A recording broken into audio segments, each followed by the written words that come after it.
European leaders who accompanied Volodymyr Zelensky on his visit to the White House, how important was the fact that they were there? And do you think the visit would have been different if they were not accompanying Ukraine's president? This visit and this composition of the, let's put it this way, European delegation, Ukrainian president and European leaders, was an exceptional format. How European Union demonstrated its unity on one hand, but also support to Ukraine in this critical moment. And also we should remember that it's happening in the middle of vacations. So all of them had to interrupt their vacations and to go to Washington physically. And what is not less important, that President of the Commission, Ursula von der Leyen, she also took an effort to coordinate this visit.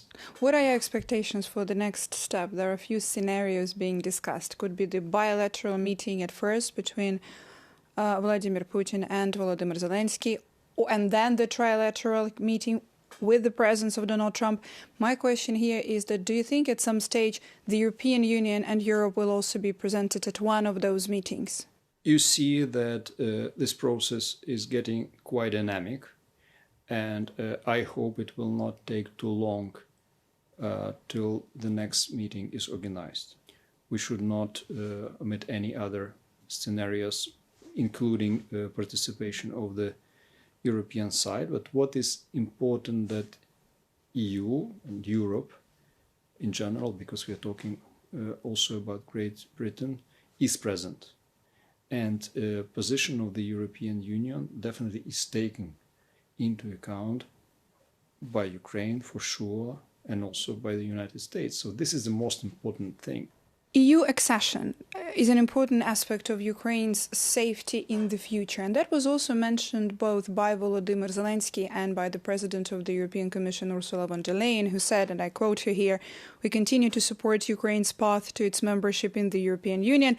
This is itself also a security guarantee for Ukraine."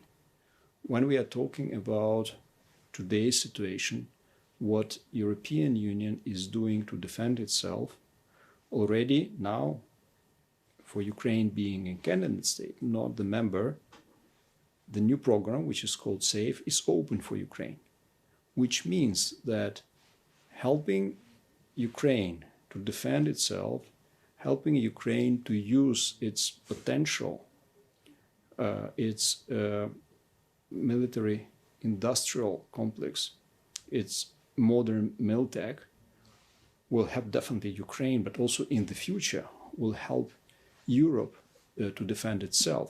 We stress on this necessity to move ahead with the accession process. We